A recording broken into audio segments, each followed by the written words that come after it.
everyone. So let's ang topic po natin is kung paano po ang mag-withdraw dito sa SMIC platform papunta po sa inyong GCash. So first of all, nagbenta po kami from Cashbin.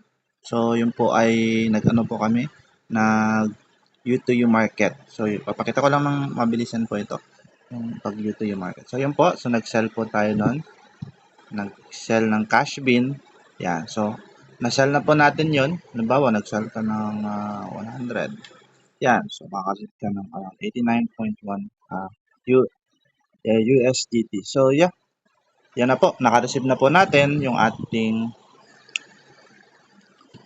USDT. So, back lang po natin siya. Ito na po. So, yan. So, makikita nyo po dito ay $116 USDT po yan. $116. So, lalabas po natin siya.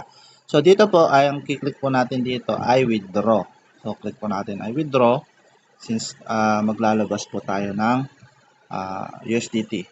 So, click natin ay TRC20. Yan po ay TRC20, yan po yung Tron. BEP20 po, yan po ay Binance. So, since sa Tron po tayo maglalabas, so click lang po natin ay TRC20. Then, click next. Alright, so mapapansin nyo po may wallet address.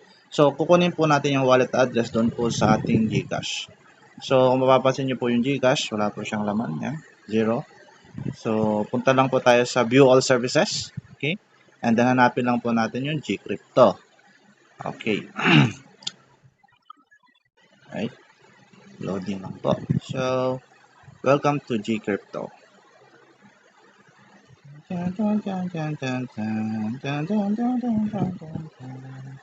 Hang tight. Right? Almost there.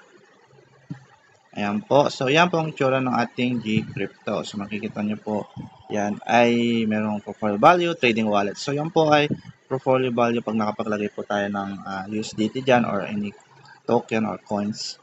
Then, yung trading wallet po, yan po ay pagka, ano na po natin yan. So, papakita po natin kung paano natin hanap. So, click lang po natin yung market. Okay. Ayan, tapos click.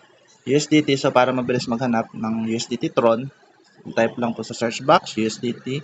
Then makikita nyo po yung kulay pula, USDT Tron. Yung Tron po ang ating, kasi TRC20 po, so Tron po yun.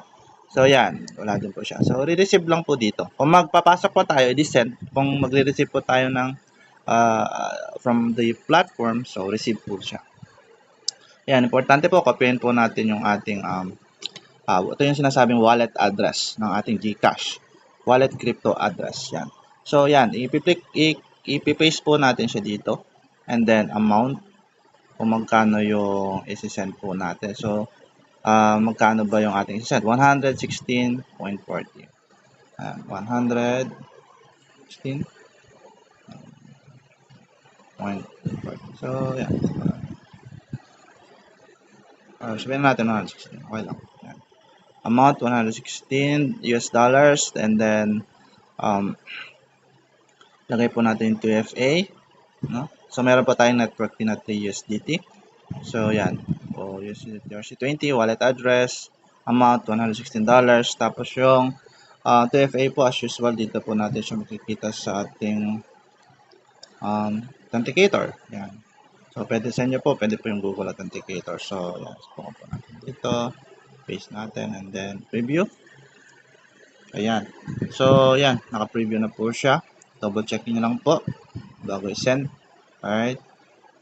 Confirm. Yung wallet, double check. Ayan. So, yan po ay yung wallet ay doon po. Kinapi na po natin doon sa GCash na wallet address. Okay. Withdrawal of 116 success daw po siya. So, okay. Click po natin yung okay. So, mapapansin nyo po dito, ayan. Wala na pong laman ng ating USDT. Before, it's around $116.40 po. So, ngayon, 0.40 na lang. So, sinend po natin ng 116. Check po natin kung talaga bang nasend yung USDT doon sa ating GCash.